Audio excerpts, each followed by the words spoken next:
Приветствуем наших подписчиков и гостей канала Эзотерика для тебя, друзья. Мы вас всех приветствуем в изобилии и достатке. Сегодня, друзья, с 6 на 7 апреля обязательно ночью прочтите специальную молитву. Это молитва от бед, от горя и от нищеты. Очень важная, достаточно сильная молитва, которую нужно прочитать именно с 6 на 7 апреля. Почему именно это так и что это за молитва, друзья, все далее более подробно, все в этом видео. Итак, друзья, сегодня у нас с вами 6 апреля, среда, и в народном календаре этот день получил название Артемон Дери Полос. В это время на Руси готовились к одному из главных христианских праздников – Благовещению. А еще обязательно проводили обряды для избавления от злых духов и ритуалы для привлечения счастья, удачи, благополучия. Конечно же, наши предки знали о том, что же можно было делать в этот день, а что категорически запрещено. И вы знаете, 6 апреля православная церковь вспоминает святителя Артемия. На Руси его называли еще Артемоном. Этот святой жил и проповедовал в первом и во втором веке, то есть на самой заре христианства. Святитель Артемий был епископом Солунским. Он прославился своим благочестием и остался в народной памяти как заступник бедных и гонимых. К началу апреля, по наблюдениям наших предков, практически всегда сходил уже снег. Тот, что еще оставался лежать на земле, был плотным настом. Именно поэтому в это время нерадивые хозяева, которые не доусужились пересесть из саней в телегу, рисковали ободрать все полозья.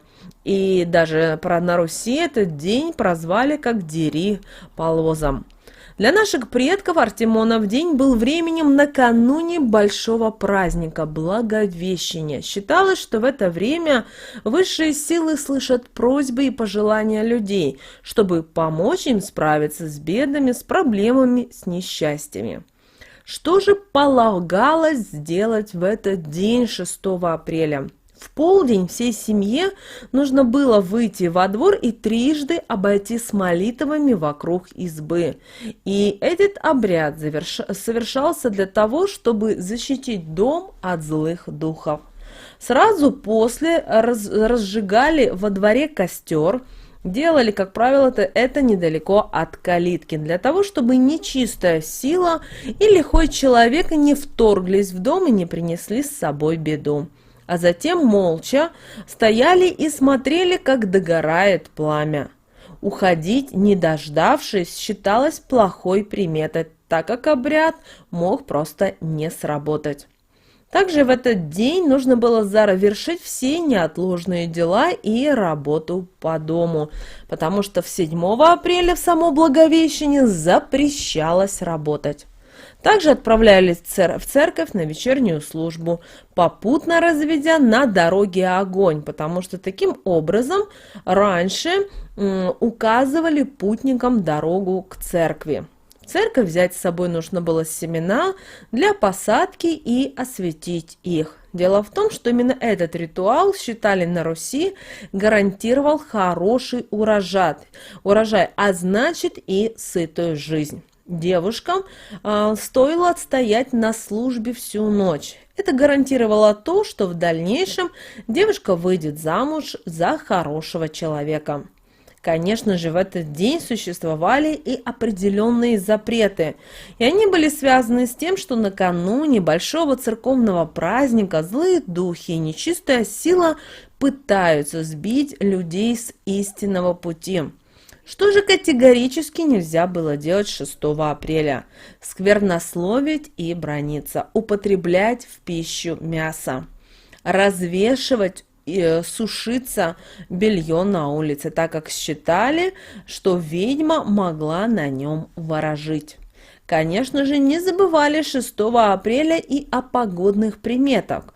Так теплая ночь с этого времени сулила тепло и отсутствие заморозков. Морозцы ночью, напротив, предвещали промозглую погоду. Судили и по разным признакам и об урожае. Говорили, если роса, не надо коням овса, будет добрые проса.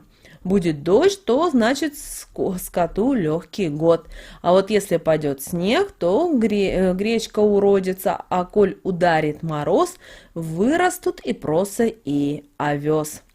И вы знаете, считается, что в этот праздник открывается небо, на людей не сходит благодать, и они действительно получают возможность очиститься от грехов, от негатива, от всего того, что, возможно, мешает людям дальше двигаться и жить. Так как канун праздника Благовещения 6 апреля, то к этому всегда наши предки тщательно готовились. Дело в том, что само Благовещение – это большой церковный праздник, во время которого нельзя работать. Поэтому накануне праздничного дня хозяйки старались переделать все домашние дела, а мужчины шли работать в сад и чинили инвентарь.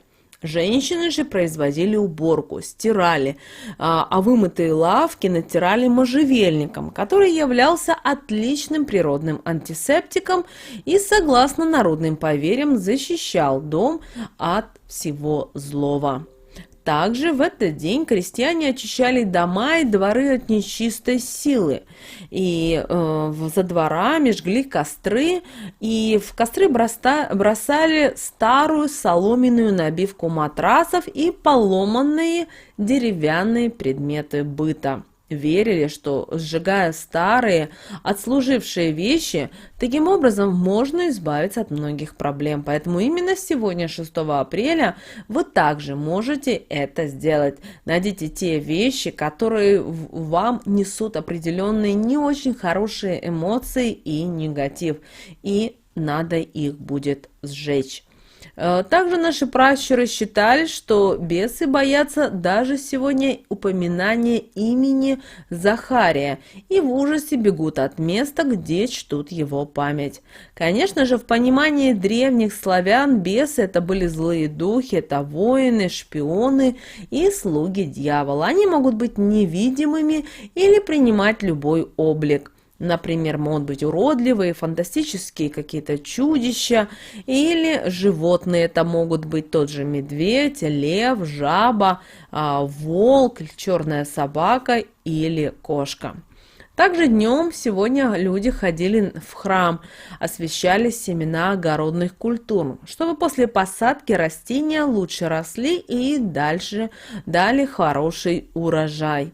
Конечно же, в канун Благовещения совершается всеночное бдение, на которое шли многие и незамужние женщины. Конечно же, вечером крестьянки загадывали о будущем урожае, выходили во двор и на изгородь вешали мокрое полотенце. И вот если за ночь полотенце полностью высохло, то считалось, что год будет урожайным. А если высыхало частично, урожай будет средним. Ну а если мокрое или замерзшее полотенце, то холодному и дождливому лету, а также скудному урожаю и раннему инею. И как мы, друзья, уже вам сказали и объяснили о том, что все-таки канун Благовещения достаточно великий день, и наши предки уделяли этому дню особое внимание. Поэтому сегодня, в ночь 6 на 7, перед великим праздником Благовещения Пресвятой Богородицы, обязательно прочитайте эту молитву. Это не просто молитва, это специальная молитва от бед, горя и нищеты. Друзья, она достаточно длинная, и мы оставим саму молитву в описании к этому видео. И с 6 на 7 вечером, когда уже перед тем, как вы будете ложиться спать, обязательно прочитайте эту молитву 3 раза. Это очень важно. И ложитесь спать. Только, пожалуйста, ни с кем не разговаривайте. Прочитали 3 раза, можете с телефона прочитать. И после этого ложитесь отдыхать. Пожалуйста, ни о чем не думайте, не переживайте. В вашей жизни начнут происходить изменения. Главное не плакать, не рыдать. Да, возможно, кому-то сейчас тяжело, но вы должны понять, какие вы мысли, эмоции вложите в эту молитву. молитву, в эти слова, то вы в дальнейшем получите. Помните об этом. Друзья, мы всех поздравляем с наступающим Благовещением Пресвятой Богородицы. Желаем всем здоровья, благополучия, достатка, изобилия. Пусть в ваших домах всегда будет мир, любовь, гармония. С вами, как всегда, был канал Эзотерика для тебя. Друзья, подписывайтесь на наш канал, ставьте лайк этому видео и обязательно поделитесь этим видео с теми, кого вы любите, кого вы цените, кому вы желаете мира, любви, гармонии. Пусть они также знают об этой важной и ценной информации. А прямо сейчас на экране вы видите два прямоугольника. Это следующие рекомендованные видео для вас. Нажимайте, смотрите, там много полезной, важной и интересной для вас информации.